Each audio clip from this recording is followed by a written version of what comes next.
Melanomas, sarcomas y linfomas, como quieren ponerlo, vamos a ver en qué orden está acá.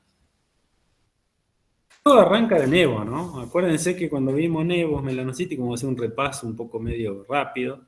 Los nevos melanocíticos vienen de etapa embrionaria, o sea, deben migrar a estructuras de la piel. Debe haber entre 8 a 10 por centímetro cuadrado. Y por una falla genética, en vez de 8 o 10 por centímetro cuadrado, hay 40, 50. Generan una sustancia parda que tiene por función la protección dérmica, la protección de los rayos solares, el infrarrojo, los ultravioleta. Un filtro en algunas razas tienen factor 300, 500, sobre todo los africanos. Nosotros tenemos mucho menos, y cuando tenemos mucho más de 10 por centímetro, de 8 a 10 por centímetro cuadrado, empiezan las pecas, las manchas névicas. Esa mancha névica debe estar en piel, pero por otro error genético, algunas están entre epitelio y corion y otras están en corion. Y las más peligrosas son las que son epiteliales. Cuando las epiteliales se transforman, tenés los melanomas más peligrosos, y sobre todo el juntion, que es epitelial. Decir nevo juntion o decir nevo epitelial es lo mismo. Y las terapias láser y todo eso andan cuando son epiteliales. Depende de la intensidad. Queman a 60.000 grados por milímetro, queman la piel, la erosionan, te dejan un corion expuesto. Y si la lesión es epitelial, el nevo desaparece. Ahora, si la lesión es mixta, va a volver a recidivar. Y si es coriónica, el corion no lo quema el láser. Entonces tiene que ser la resolución quirúrgica. Pero eso es para decir que viene de etapa embrionaria. Y como tenemos esos nevos, está en área de roce, cuando está en un lugar donde se lo roza, se lo frota, y corre riesgo en transformarse en uno de los peores cánceres del organismo, ¿no? Son los que viajan más rápido, los más indiferenciados, los que menos responden a quimio, a rayo. Las cirugías son destructivas, muy intensas, igual muchas veces no se llega a sacar todo, y que son mortales, ¿no? Matan por metástasis generalizada, metástasis neurológica, metástasis renal, metástasis hepática, metástasis pulmonares, y el paciente muere por una complicación de órgano, y muere de una forma bastante rápida y grave. Y que cuando se empiezan a transformar estos nevos, sobre todo los más peligrosos son los de los epiteliales, empiezan a tener síntomas, pican, arden, sangran, empiezan a perder pelo en la piel, empiezan a aumentar de tamaño, ponerse más negros, más pardos. ¿Está claro eso? Eso es un repaso, que ya lo hemos visto, ¿no? Estos son los distintos tipos de nevo: el léntigo juvenil, el nevo juntion, el nevo intradérmico, el nevo compuesto. Todo nevo debe ser controlado, de la boca debe ser eliminado. Todo nevo que se vea de intrabucal debe ser eliminado quirúrgicamente o como sea. Lo que pasa es que uno ve un nevo chiquitito de 3 milímetros y vos no sabés si es epitelial o mixto o coriónico, no hay cómo saberlo. Con luz de Wood uno puede ver el tamaño más grande, si es más grande o no, pero no sabés si es coriónico o no. Entonces la mejor forma de sacarlo es la resolución quirúrgica, porque vos sacás, te vas en profundidad por las dudas y listo. El láser es bárbaro porque casi ni anestesian para quemarlo con láser, pero si llega a ser mixto o coriónico no sirve de nada. A los días repara la piel y está el nevo de nuevo, ¿no? Y ahí se ve mucho eso, ¿eh? No es una cosa que no se ve, sí se ve. Voy a cortar el teléfono porque va a estar... Un segundo, chicos. Un segundo por cortar esto.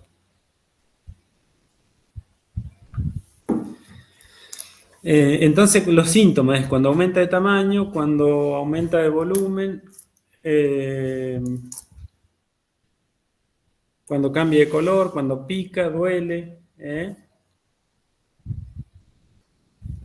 cuando se encuentra en zona constante de trauma, cuando sangra, cuando se ulcera. O sea, los de semimucosa del labio no son intrabucales, pero cuando tienen irritación mecánica con los dientes, cuando fuma y apoya el cigarrillo en ese nevo, empieza a tener factores irritativos, también se tiene que controlar y se tiene que sacar. Se saca y no es que la vamos a tirar al tacho de la basura, no, la residuo patógeno, lo mandamos a histopatología. Y en algunos casos el patólogo, si tiene duda, tendrá que uno marcar para ver si realmente tiene transformación o no. Muchas veces la histología es dudosa.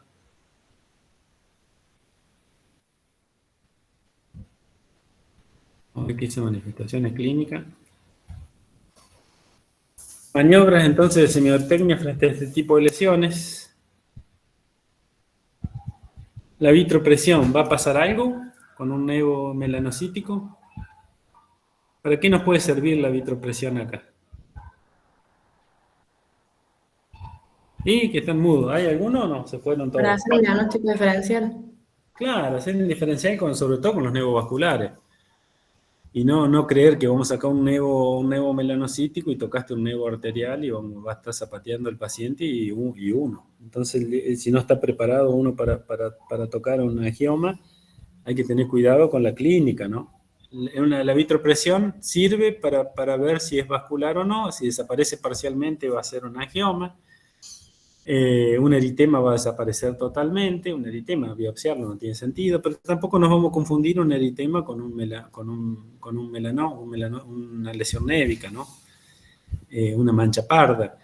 Pero lo que sí por ahí se confunden son las extravasaciones, porque se va degradando y se va poniendo más parda, más verdosa, pero son lesiones de pocos días de evolución. En cambio, estas son lesiones que tienen bastante tiempo desde que nacen, son malformativos, nacen con estas lesiones, ¿no? Las lesiones névicas vienen de toda la vida. Una extravasación es de unos días antes y hay un antecedente de trauma, de golpe, algo en el lugar.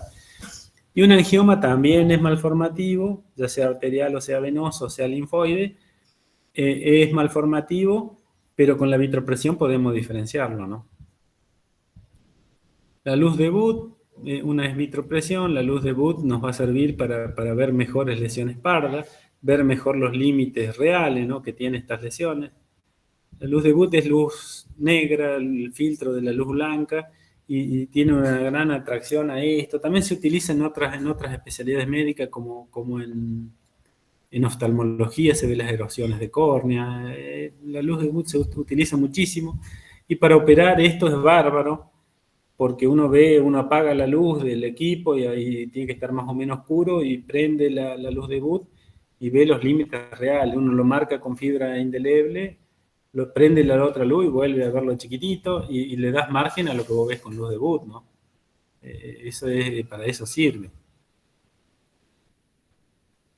Acá tenemos una lesión parda, una lesión parda que se destaca, que va aumentando de tamaño, que se va poniendo más oscura, con otras lesiones pardas raciales, un paciente de tez oscura que tiene manchas raciales, y que estas manchas raciales hay que cuidarlas. ¿Cómo la cuidamos? Mirándola, que en algún lugar no empieza a pasar esto, que se empieza a poner más oscura, empieza a picar, puede empezar a sangrar. Son límites difusos, cuesta diferenciar bien en dónde termina, no tiene un límite preciso, pero en el medio se va poniendo más oscuro. Esta otra es una lesión parda en zona de reborde inferior, muy oscura, muy compacta. Hay que tomar una radiografía porque puede ser que haya quedado algún residuo metálico de amalgama, de algún perno de metal blando, o algún cono de plata, algo que se oxide y que da todo este aspecto de lesión parda, névica, y que en realidad es un tatuaje, ¿no? Uno le saca una radiografía y se va a ver las partículas metálicas o lo que sea. En la radiografía de perfil se ve perfectamente, ¿no? Esta también es una lesión médica. Si uno tiene duda de si esto es névico o es vascular, bueno, le hace vitropresión. Le pone luz de Wood, una lesión vascular con luz de Wood no tiene significancia. Las lesiones pardas son las que se ven mejor con luz de Wood, y con vitropresión una lesión parda se va a ver mejor. Y si es una lesión vascular va a desaparecer parcialmente, ¿no? Esta en paladar, esta genera duda. Uno piensa que es vascular. Acá no podemos poner un vidrio plano, tenemos que poner un tubo de CAM, y esta lesión, cuando es névica, profunda, sobre todo uno piensa en una lesión coriónica, y empieza a dudar, ¿esto es vascular o es coriónico? Bueno, para eso es la vitropresión, nos va a sacar de esa diferencia clínica. Acá tenemos varios, uno en labio, ven cómo se va agrandando, va aumentando de tamaño, que creo que me parece que es la misma paciente. Si es la misma, va aumentando el tamaño, pero acá la veo más blanca, ¿no? Parece que es otra paciente. Pero una lesión casi ubicada en la misma zona, en la misma área, lentiginoide, muy parecida a una lenteja, por eso el lentiginoide. Y esta es un poquitito más grande. Si uno duda de que si es névico vascular, bueno, vitropresión, la luz de Wood sirve. Esta lesión aparentemente es traumática, hay roce con filos de un molar, y hay que ver si esta lesión estaba de antes o es una lesión aguda. También puede ser por extravasación, un hematoma que extravasa sangre y que le da el aspecto también. Biopsiar esto no tiene sentido, ¿no? Esta sí tiene importancia. Algunas que he visto yo perforado la tabla ósea y aparece por el lado lingual, y uno lo hace más peligroso todavía, ¿no? Uno cuando ya perfora hueso no sabe si ya está transformado.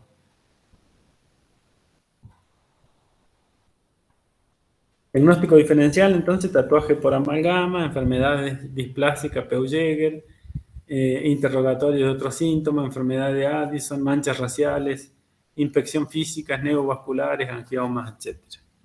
Todo lo que venimos diciendo, ¿no? ¿Qué son los melanomas? Entonces son neoplasias de origen melanocítico, como si uno dice un linfoma. ¿Qué es un linfoma? Es una neoplasia de origen linfoide, linfoproliferativo, ¿no? Acá es una neoplasia de origen melanocítico. El melanocito es una célula ubicada en piel, en mucosa, en pía madre, en ojo, en iris, coronoides, se origina de la cresta neural, migra en la quinta o sexta semana de vida intrauterina, migra estimulada por hormonas del crecimiento, ¿no? Hay lugares en el cuerpo en donde no hay melanocito, por ejemplo, hígado, riñón, si hay es metastásico.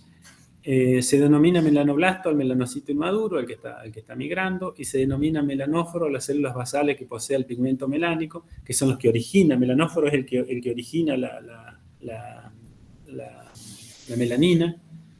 Se denominan melanófagos a los histocitos dérmicos que fagocitan el pigmento, o sea que hay una generación de pigmento, y por otro lado hay células que fagocitan ciertas sobras de pigmento.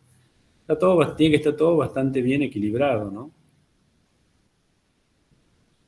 El melanoma oral es de pronóstico gravísimo, es rara la aparición. El melanoma oral es más frecuente en raza negra y el melanoma cutáneo en raza blanca. O sea, los que hacen melanoma en piel son de piel muy blanca, y los que hacen generalmente melanomas orales son los que tienen manchas raciales, los que tienen muchas manchas intradérmicas y que son de piel oscura. La ubicación es en paladar, puede ser en rebordes alveolares, generalmente son solitarios. La satelitosis son tumores que están alrededor de un tumor principal dentro de los 5 centímetros. O sea, vos tenés un nódulo principal de pardo, un melanoma nodular pardo en paladar, y todo lo que está dentro de los 5 centímetros es satelitosis. Todo lo que está más de 5 centímetros es metástasis. O sea, uno tiene un ganglio en cuello por ese nódulo en paladar y va a ser un metastásico. Ahora, las lesiones que tenés dentro de los 5 centímetros, o sea, tenés uno en reborde, tenés uno en medio del paladar, otro en reborde, esa es una satelitosis, ¿no? ¿Se entiende, chicos? ¿Se entiende la diferencia o alguien no entendió? Lo explico de nuevo. Sí, se entendió, profe. Listo. Sí, profe, se entendió. Es un Sí. poco para todos los tumores eso. Todo tumor que está dentro de los 5 centímetros del inicial es satelitosis, y el que está más lejos es metástasis. Hay clasificaciones diferentes, por ejemplo, clasificación de Clark, están los niveles de Clark, están grosores de Breslow, y según la etiología es la de Grispan, ¿no? Al cual me gusta a mí, y me gusta la de Grispan porque me parece que es más completa. La de Grispan es anátomo clínico, o sea, se juntó con Abulafia, fue el antecesor de Cabrini, el doctor Cabrini. Lo criticaban actualmente los que han estado más cerca, qué sé yo, el doctor Brandisi, Verdú, que han estado más cerca de ellos, que son muy amigos míos, y lo criticaban porque le llamaban locos las clasificaciones. Porque, Grispan mismo por ahí lo criticaba Abulafia, le decía, no, Abulafia es loco, todo tiene clasificaciones. Bueno, entre los dos hicieron la clasificación de Grispan sobre tumores melanocíticos, y a mí lo que me gusta es que está de acuerdo al origen. O sea, de acuerdo a la etiología, una cosa es los tumores que asientan sobre, los melanomas que asientan sobre mucosa sana, que son los más graves, lo que se originan de nevos melanocíticos, y los que se originan de dermatosis seniles, que son de mejor pronóstico. Y él decía que los más graves eran los que se originan de nevos sobre mucosa sana. Vos no tenés nada en la mucosa y aparece un nevo, se transforma, ese era el más grave de todos. La clasificación de Clark tiene un léntigo maligno de Hutchinson, un melanoma extensivo superficial, el tipo 3 melanoma nodular. ¿Por qué? Porque son clasificaciones histológicas. Clark veía el microscopio, era un patólogo, y él lo clasificó con lo que él veía el microscopio. Entonces, el léntigo maligno de Hutchinson es la transformación in situ, es la transformación en epitelio y que no involucra corio, no perfora la membrana basal. ¿Se entiende, no, chicos? El extensivo superficial es mucho en superficie, pero no en profundidad. Y el nodular es cuando ya tiene crecimiento vertical y se va a corion, infiltra corion, es el más peligroso de todo. Y él llegaba hasta ahí, hasta el melanoma nodular, porque es lo que él veía el microscopio, ¿no?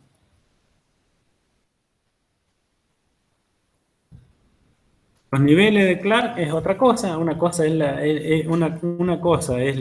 clasificación de Clark y otra cosa son los niveles de Clark. Son dos cosas diferentes. La clasificación de Clark es esta, el léntigo maligno de Hutchinson, o sea, es la transformación y que está nada más que en epitelio. La extensiva superficial es en epitelio, pero expansiva en amplitud. Y la nodular es la que se va en profundidad. Eso es lo que decía la clasificación de Clark. Complejo, porque lo vivo viendo, a ustedes les va a costar más, ¿no? Y los niveles de Clark, el 1 era intraepitelial, acuérdense que Clark era patólogo, entonces hizo otra clasificación. El nivel 1 es intraepidérmico, está nada más que en la piel. El nivel 2 llega a la dermis papilar, el nivel 3 llega a la interfase, o sea, empezamos a tener un crecimiento vertical, ¿no? Llega a la interfase papilar reticular, el nivel 4 alcanza la dermis reticular, y el nivel 5 llega al hipodermis. O sea que el nivel 5 sería el nodular, el 4 y el 5 sería el nodular. La hizo más compleja la clasificación y tratando de hacerla más completa. Breslow era otro patólogo, también muy antecesor a Greenspan, rondando 1910, 1920. Era la distancia de los melanomas medida desde la capa granulosa hasta el límite inferior. ¿Qué hizo él? Y los medía desde la parte superficial a la parte más profunda del tumor y te decía que si tenía 0,76 milímetros de profundidad era alta sobrevida y si tenía superior a 0,76 era baja sobrevida. Pero estamos hablando de cortes histológicos, ¿no? Esto es más la clasificación de Grifa, entonces en realidad, de acuerdo a la etiología o de acuerdo al origen, es la clasificación de Griffin y tenemos melanomas nacidos sobre nevos melanocíticos, el extensivo superficial y el nodular, el melanoma nacido sobre dermatosis previa, que es en viejo, el senil, que es el menos grave, y melanoma nacido sobre piel o mucosa sana, como el léntigo maligno, el extensivo superficial y el nodular. Y Griffin decía una cosa más, decía que cuando el nodular ese era ulcerado, este nodular, era ulcerado, el ulcerado era mortal.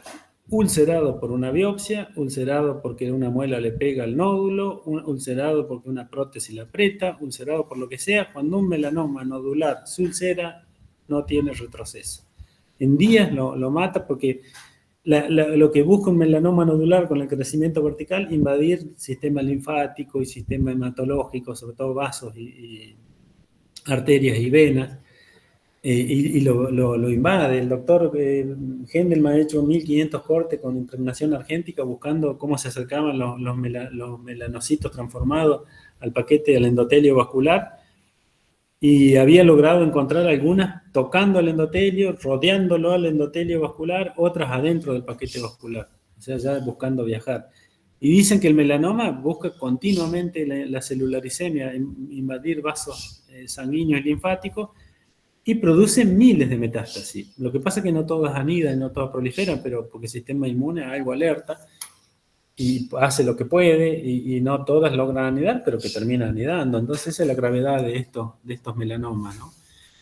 Pero de todos modos el más grave es el que asienta sobre mucosa sana el que asienta sobre nevos melanocíticos es menos grave y el que asienta sobre dermatosis seniles o dermatosis previa es menos grave todavía. El léntigo maligno es una mancha parda o múltiples manchas que se agrupan. Estas manchas pueden llegar a ser algo elevadas, lobuladas, rugosas, ocasionalmente involucionan. Se habla de alguna involución en todo lo que es melanoma, algunos involucionan espontáneamente. Posteriormente comienza la formación de un tumor o de varios de color negro, melanomas infiltrantes. Si tiene varios va a tener satelitosis. Histológicamente es un melanoma in situ. El léntigo maligno es un melanoma in situ. Los melanomas son atípicos y se originan en nidos o tecas porque va formando como nidos de melanocitos y que generalmente terminan infiltrando a corio, ¿no? Y se produce el tumor melánico.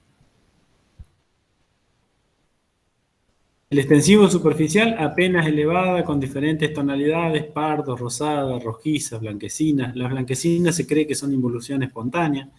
El contorno es bien irregular, posee una escotadura parcial o completa, elementos importantes, el crecimiento superficial y radial puede tardar años hasta hacerse vertical. Histológicamente comienza con nivel 1 de Clark y rápidamente pasa a nivel 2, a dermis papilar, y se estaciona años y luego infiltra llegando a nivel 3, 4, 5, o sea, se empieza a transformar en melanoma nodular, ¿no? El nodular es una mancha negra melánica que rápidamente se tornan nodulares, tumores esféricos y negros. Es blando, indoloro, sangrante a veces. La encía puede movilizar piezas dentarias y destruir hueso muy rápidamente. Frecuentemente puede ulcerarse y al encontrar tejido necrótico en su superficie, histológicamente existe una gran proliferación del corio de células poliédricas, crecimiento vertical rápido, destructivo. Sería nivel 3, 4 y 5 de Clark, ¿no? Un nodular es el nivel 3, 4 y 5 de Clark. Es cuestión de verlo, entenderlo y repasarlo varias veces. El melanoma oral produce metástasis rápidamente, en su mayoría viscerales, óseas y cutáneas, neurológicas también. Adenopatías en cuello en forma muy rápida. El diagnóstico de melanoma es netamente clínico y se recomienda no realizar biopsia por el tema que lo vamos a ulcerar, ¿no? Cuando uno ulcera, rompe vaso y el melanoma más aprovecha para viajarlo. Por eso hay que tener extremo cuidado. Generalmente se hace la biopsia en frío y por congelación y ahí mismo se opera, se hace resección, ¿no? El pronóstico es casi siempre fatal, es mortal, ¿no? El melanoma, la sobrevida es de entre los 5 años, considerado como control. En otros cánceres no es aceptada. Se considera sobrevida a un melanoma después de operado, tratado oncológicamente, y después de 10 años recién de no tener síntomas se considera controlado, ¿no? Cuando en mama, en otros cánceres es 5 años. Después de 5 años que en los controles ve bien, se considera curado. Acá es 10. Melanoma melanótico, tengo y tengo una foto que la tengo que buscar porque la tengo en diapositiva, porque la voy a tomar con la máquina mía. Este melanoma nodular, acá, este melanoma es nodular, pero es amelanótico, no tenía melanina. Acá está ulcerado porque es post-biopsia. En esta área hicimos la biopsia, y esto negro que ven acá es donde usamos electrobisturí. Nosotros pensamos que era un épuli. Alguna sospecha tuvimos, por lo que mandamos histopatología, informan un melanoma melanótico, pero esta paciente muere por metástasis en pulmón, pero no teníamos sospecha mínima de que esto era un melanoma, ¿no? Un melanoma con color de mucosa normal. Entonces pensamos un épuli, algo raro había, por lo que dijimos, bueno, hacemos una biopsia, después vemos, informa melanoma melanótico, ¿no? O sea, sin pigmentación parda, es rarísimo, es el único que he visto hasta ahora. Este es un melanoma nodular, bien nodular, con áreas pardas, menos pardas, áreas blancas, se cree que las áreas blancas son de involución espontánea. Satelitosis, todo lo que está alrededor es satelitosis de extensivo superficial.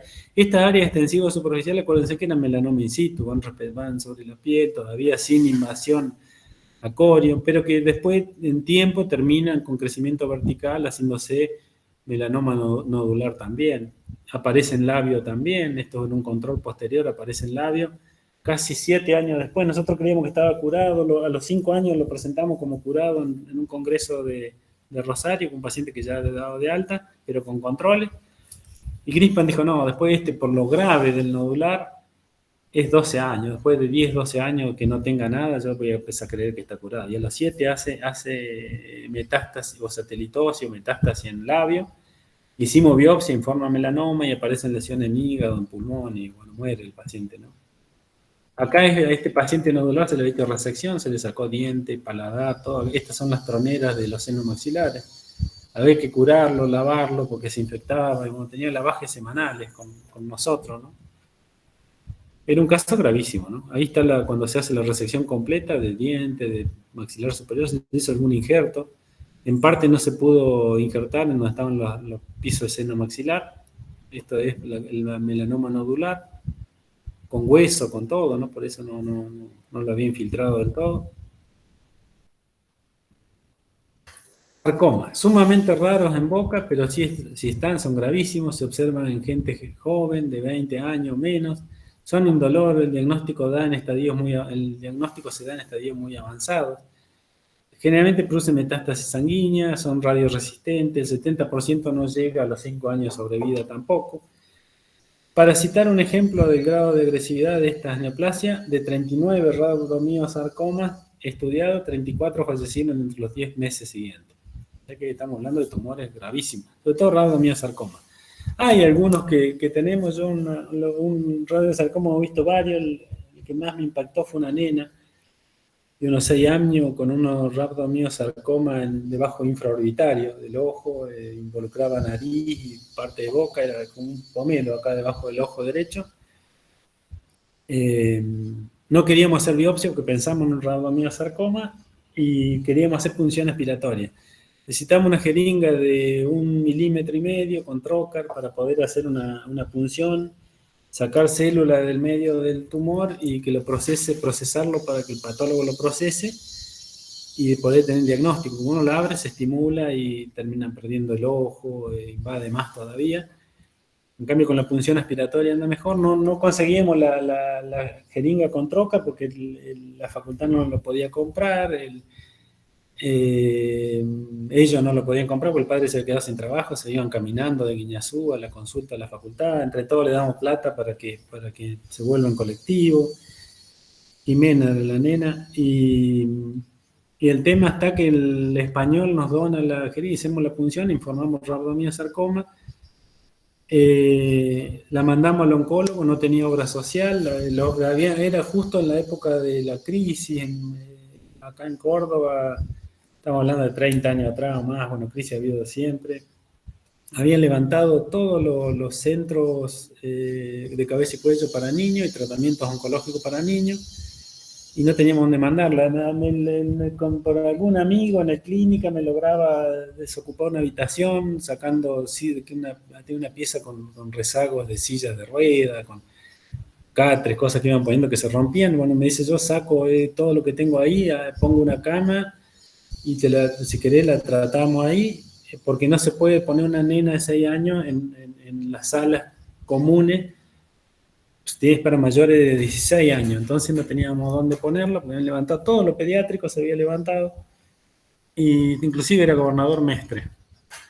Y bueno, lo que logramos eso, después dijeron que no, tenía una prima que la podían hacer pasar por la obra social de la prima, la atendió Bruno en la Carafa. No la pudo operar, la mandaron a Buenos Aires. En Buenos Aires se le ocurrió irradiarla, perdió el ojo, perdió que no, esos son tumores no radiosensibles. Después vino acá le habían metido rayos, más de 50 radios, entonces hizo una osteomielitis radiógena en el maxilar inferior, perdió diente y después muere la nena. Uno de los casos de rhabdomyosarcoma que más me impactó porque nos costaba todo con esa nena. Y bueno. ¿Cómo se clasifican entonces? En conectivos, en conectivo tenemos fibrosarcoma, tenemos mixosarcoma, de tejido adiposo, el liposarcoma, de tejido muscular, rhabdomyosarcoma o leiomyosarcoma, vascular, los angiosarcomas, los linfangiosarcomas, de cartílago y hueso, el condrosarcoma y el osteosarcoma, los mixtos, los indiferenciados. Pero el más frecuente de esto que podemos ver es el rhabdomyosarcoma, ¿no? Después le sigue el condrosarcoma o el osteosarcoma. Hemangiosarcoma, leiomyosarcoma, mixosarcoma no hemos visto, ¿no? Liposarcoma menos. Digo un poco más lo que nosotros en 30 años hemos visto más. Esta paciente, una paciente boliviana que trabajaba en un country, no tenía obra social porque estaba ilegal, entró con una visa turística. Y este tumor, un tumor destructivo en maxilar superior.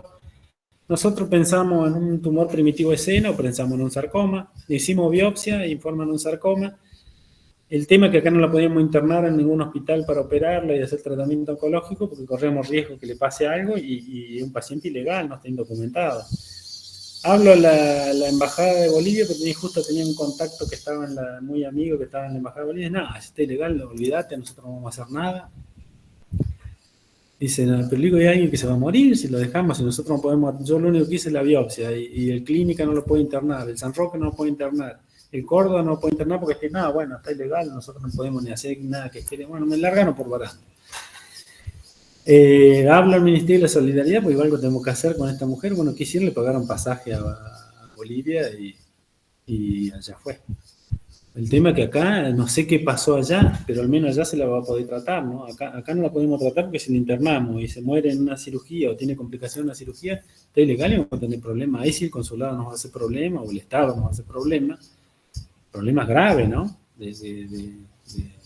Graves, legales. Entonces no se lo podía tocar. Y bueno, el Ministerio de Salud acá de Córdoba le pagó el pasaje y bueno, el paciente que se fue. Nos ha pasado 2 o 3 veces eso. Este fue un osteosarcoma. Este fue otro osteosarcoma en la sala del doctor Casiva. Este está en la sutura de la biopsia. Masticaba con el tumor, ¿no? Una chica también peruana, me parece que era. Ella también estaba ilegal y se le explicó todo, ella se pudo pasar, esta era peruana, esta chica, y se pagó el pasaje ella a Perú, después nos mandó una carta bastante linda agradeciendo, porque anduvo muy bien en el tratamiento post, y bueno, esto es un tumor muy destructivo, crecen muy rápido, en días tiene estas dimensiones, cosa que si esto uno pensara en un épuli, no tiene nada parecido a un épuli, y otra que un épuli es lerdo. Este tumor uno puede pensar más en un épuli, si uno quiere, o puede pensar en un absceso inclusive, pero para pensar en un absceso involucra tabla interna, tiene cuerpo a la palpación, uno lo pincha y no va a salir pus. Entonces empieza a desorientar. Este es otro tumor también la paciente que masticaba con el tumor, todo esto es necrosis, está todo necrosado por lo violento y rápido que ha crecido este tumor. Bueno, hay que hacer biopsia y es con sarcoma. Acá están los hilos de sutura donde se le hizo la biopsia. Uno acá que es hacer la biopsia y después va a tratamiento oncológico, cabeza y cuello si es para operar y el oncólogo se encarga de todo el resto. Este otro también, destructivo, muy invasivo. ¿Qué lesión es esta? Una tumoración de aspecto vegetante, con borde necrótico, con impacto de la muela, esta depresión que tiene la muela de arriba que impacta en el tumor.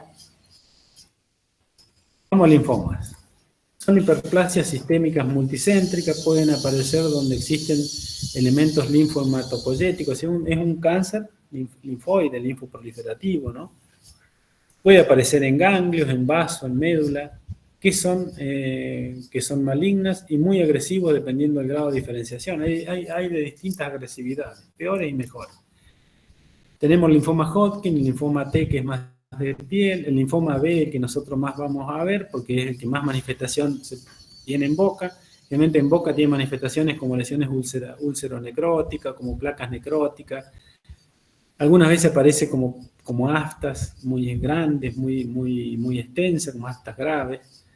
Tenemos el linfoma de Burkitt, virus de Epstein-Barr, que también genera, irrita a nivel linfocítico y termina muchas veces en linfoma.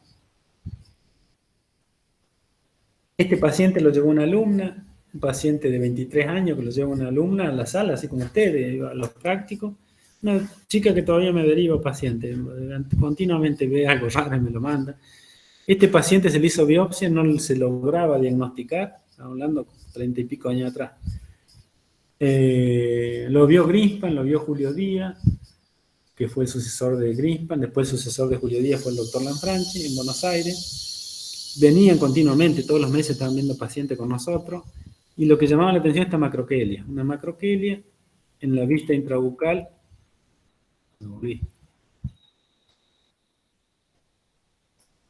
Tenía una necrosis muy extensa en el paladar, Se pensó en una micosis, se le dio un antimicótico, mejoró, se faceló todo esto como una mucosidad, hubo que cortarla y quedó todo ulcerado, pero cuando lo vio Greenspan decía, hay mucho linfedema, esto violáceo no me gusta. La biopsia el patólogo no veía nada, veía linfocitos y no podía decir nada más, pero mire el linfedema, eso violáceo es linfedema, más linfedema en algunos lugares que otros. Hay varias biopsias, varios patólogos, nada. Ellos llevaron alguna biopsia a Buenos Aires, el patólogo de Buenos Aires, Cabrini, la doctora Kessler no veían nada. Nada, era linfocito y no podían diagnosticar absolutamente nada. Pedimos inmunomarcar, era un problema la inmunomarcación, en esa época peor. Era muy limitada, mandaban a Buenos Aires, no querían inmunomarcar por los costos. Lo mandamos a Buenos Aires, le robaron en el tren, se tuvo que volver apenas llegó. Acá pensamos en algo infeccioso y lo internamos en el Rawson, hasta que en una biopsia salta un linfoma B y ya poco tiempo muere, no llegó a los 24 años este paciente. Estamos hablando de cosas graves, ¿no? Lamentablemente. Esta es otra, miren la placa necrótica en paladar, es una placa necrótica, involucra parte de encía.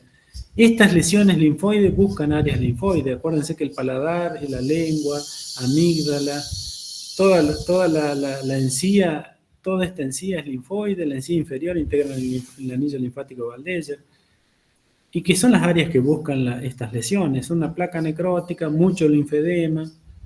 Y cuando uno ve esto, agárrese la cabeza porque la biopsia no va a dar nada, la histopatología la vamos a mandar a distintos patólogos, no van a dar nada. Y lo que va a decidir el diagnóstico va a ser la inmunomarcación. Y rueguen que podamos hacerla, ¿no? Rápido.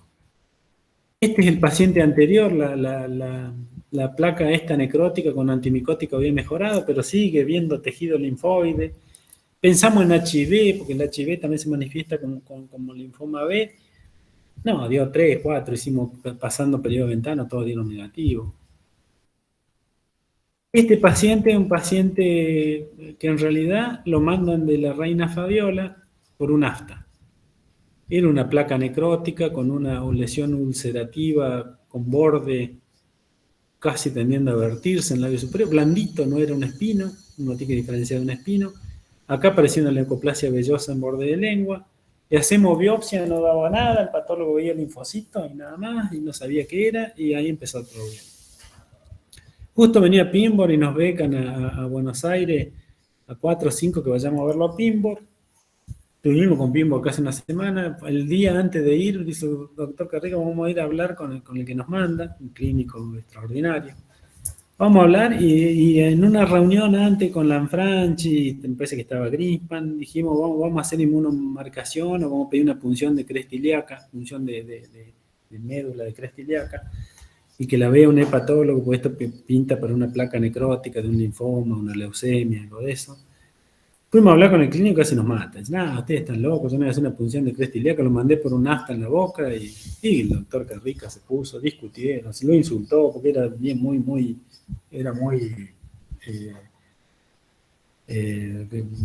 expresivo, era él se salía de la casilla y nomás, bueno, se armó un lío bárbaro. Y dice, ¿qué le dieron? Porque dice, tenía una úlcera en la espalda, bueno, le digo, nos muestra la biopsia de la espalda, daba lo mismo que en la boca, lesión linfoproliferativa, con linfocitos, sin diagnóstico parecía una inmunoalergia. Y dice, porque la de espalda también curó, nosotros le habíamos dado una hidrocortisona al 1% en crema, y reparó un poco esta lesión y reparó la de espalda. Y las lesiones linfoproliferativas son muy sensibles a la corticoterapia en baja dosis. Y nos llamaba la atención esta leucoplasia vellosa, parecía una leucoplasia vellosa, así que también le hemos pedido HIV, 2 o 3 HIV, un Western Blue, todo dio negativo.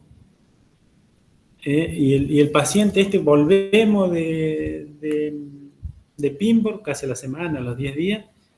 Voy a hablar yo, el doctor Carrica, nada, yo no voy a ir a hablar, de perder tiempo, me pone mal, dice, porque cree que la cabeza está separada del cuerpo, que no tenemos idea, y no es así, yo no voy a hablar con alguien que no entiende lo que yo le pueda decir. Bueno, fui yo, me costó ir, pero fui. Y me dice, dice, se armó tal lío con el paciente, dice y un paciente de 54 años, un paciente joven, muy impulsivo, costaba manejarlo. Y Y bueno, le digo, ¿qué pasó? No, dice, le hice la punción de cresta ilíaca, porque se armó tal lío, lo vi muy convencido. Dice, bueno, hice la punción de cresta ilíaca. Un jueves informaron un linfoma B. Y el martes anterior del jueves, hace un cuadro renal y pulmonar y muere el paciente. Muere internado acá en la Reina Fabiola. Muere el martes, el jueves siguiente, ahí 2 días después tuvimos el informe del linfoma B. Tenían razón de ser un linfoma B. Bueno, quedó ahí, voy y le cuento a los demás lo que había pasado con este paciente. Y nos ha pasado con otro. Hubo un paciente que manejaba el doctor Panico, pues siempre se destinan los pacientes a alguien para que el paciente esto es delicado y dudoso, no vaya y lo ve uno, después lo ve otro, después lo ve otro, porque se cansan y no quieren ir más, o lo van a otra cátedra o van a otro lado. Entonces lo que hace uno solo lo sigue, uno solo le da el teléfono, uno lo llama, el otro le pregunta si se hizo tal estudio, si que vaya mañana esa persona que lo está llamando está. Entonces genera vínculo y es más fácil no perder el paciente.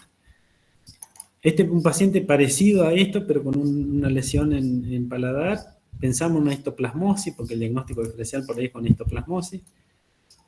Y se le hace biopsia, se le hace cultivo, se le hace intradermorreacción para histoplasmosis, no da nada. No se puede diagnosticar, no tenemos informe, el cultivo no da nada, la biopsia no ve histoplasma. Y hablan era un paciente de Vicuña Maquena. Pensamos en hacer biopsia para inmunomarcar y informa que muere no supieron de qué, en un hospital de Vicuña Maquena. Nosotros pensamos que ha hecho un cuadro renal o pulmonar agudo, que es lo que hacen esta. Y quedamos sin diagnóstico, o sea, nos ha pasado varias veces, ¿no? Un pibe de 16 años que viene con un tumor grande de lengua, lo que llama la atención, este tumor es una tumoración de aspecto vegetante. Lo que llama la atención dentro del tumor, esta placa necrótica por ahí coincide un poco más con el trauma. Estos negros son los hilos de sutura, acá también se le hizo biopsia de acá y de acá. Esto informa en un linfoma B, lo traía un chico de muy bajos recursos, vivía con una abuela, con la abuela de él en Cruz del Eje, lo traían en ambulancia de la municipalidad. Se le diagnostica un linfoma B con inmunomarcación y lo internamos en la clínica, y en la clínica se lo ve el comité de tumores. Después el pibe no venía a los controles. La abuela vino a un control a decirme que no se cuidaba, que comía. El comité de tumores tiene todo, nutricionista, psicólogo, estomatólogo, hay algunos de nosotros también ahí, oncólogo, cirujano, hasta todo el equipo. Y la nutricionista se quejaba porque comía cualquier cosa, tenía dieta prohibida, de fritura, de embutido, todo ese tipo de cosas, porque lo cuidan de todos los aspectos.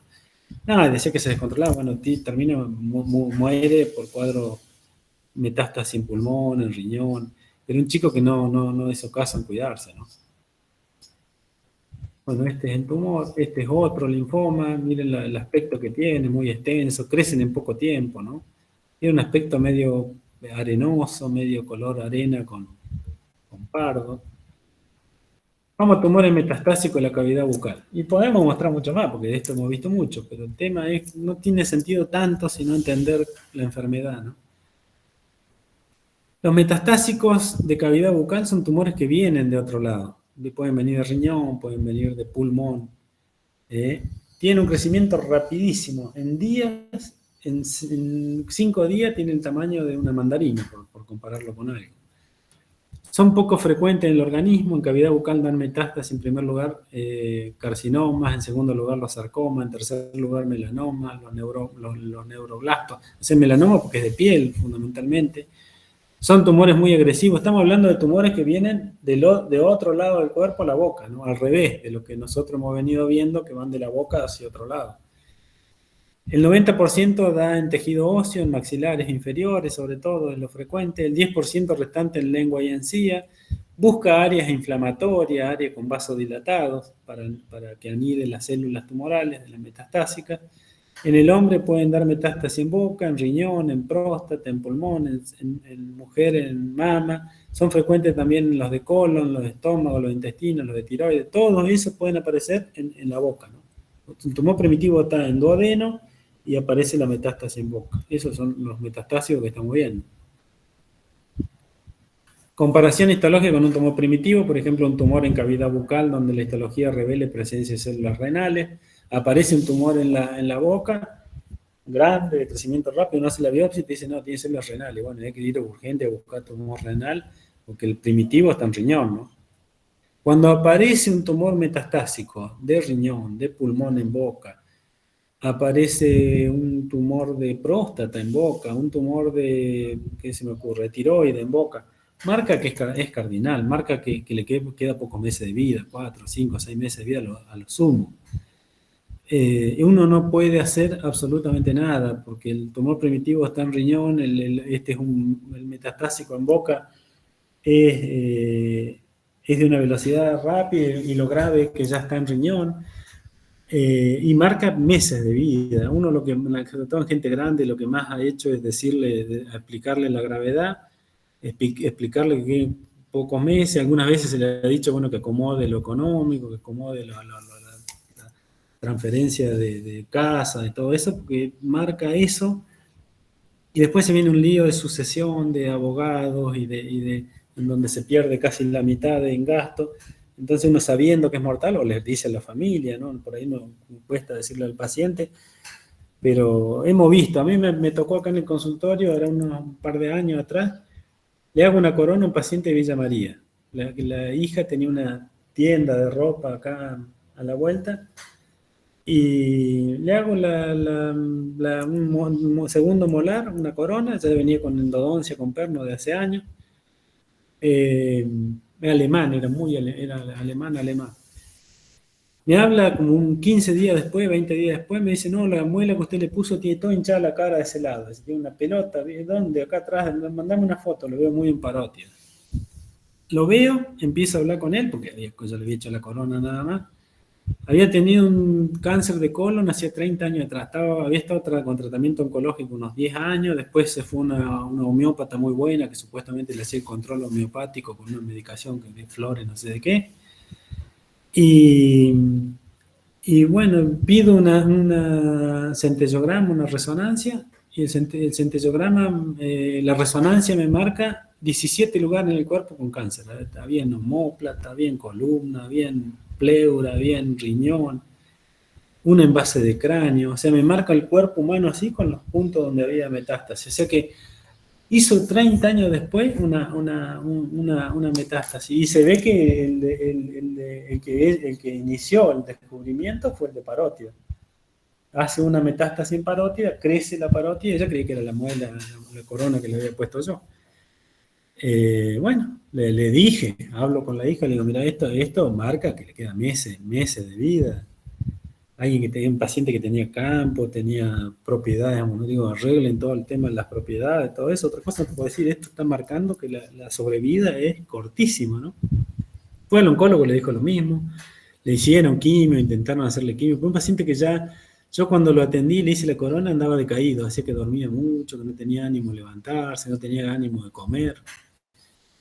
Y nos dimos cuenta por la metástasis en parótida, ¿no? Pero sí iba a dar cuenta a la larga por las complicaciones que tenía de tantas metástasis, ¿no?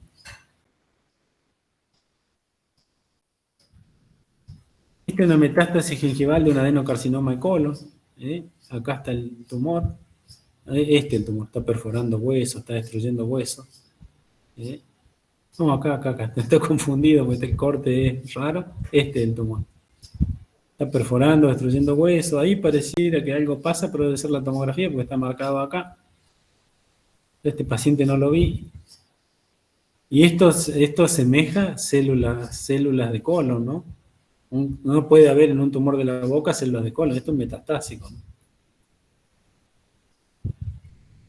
Este es otro paciente, un paciente con mucho problema periodontal por un puente, cosa irritativa. Un puente había tenido un cáncer de colon 5 años antes. 5 años antes fue operado un cáncer de colon y aparece una metástasis en maxilar superior.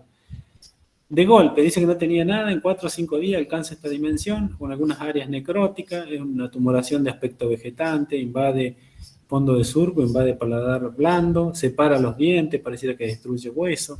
Y le hacen una biopsia y era un tumor de colon, ¿no? Tenía células de colon.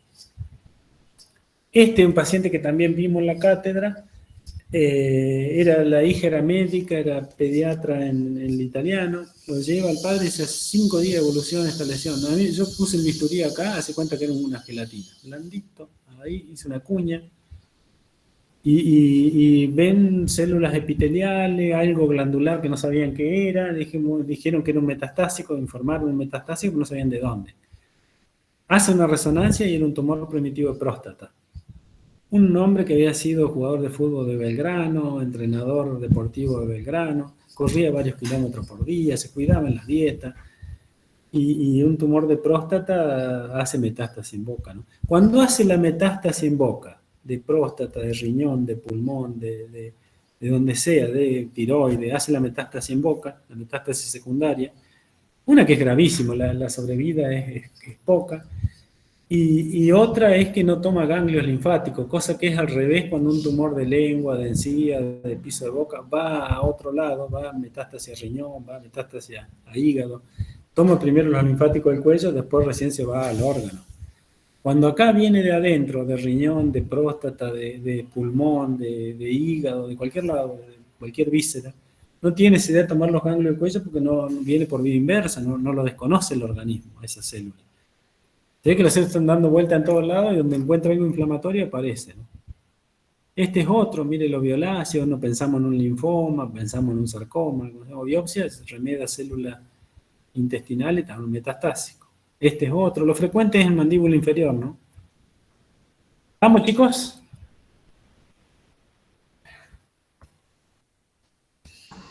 Sí, profe. Difícil, ¿no? O fácil. Yo lo veo fácil, pero es repasar y verlo, y bueno, es eso.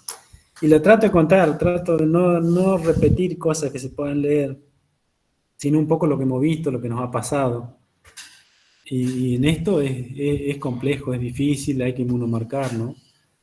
La inmunomarcación es fundamental, la histología en la gran mayoría no alcanza para un diagnóstico. La clínica uno piensa, pero yo no puedo mandar cabeza y cuello a operarlo al oncólogo diciendo pienso que es un linfoma, tengo que confirmarlo. Y histológicamente, como no se puede confirmar, ahí empieza el problema, porque la inmunomarcación, por los costos, estamos en Argentina, ¿no? No es que esté protestando en la Argentina, sino que estoy diciendo la realidad de poder confirmarlo y mandarlo con un informe al tratamiento que corresponde. Es lo que nosotros en estomatología tenemos que hacer. Pero bueno, esa es una realidad, ¿no? Uno extrema lo clínico y cuando pide inmunomarcar ahí empieza el problema, ¿no? Bueno, lo que sigue es, vamos a empezar, aunque sea un rato, a repasar las clases que quedan hasta que sea el parcial.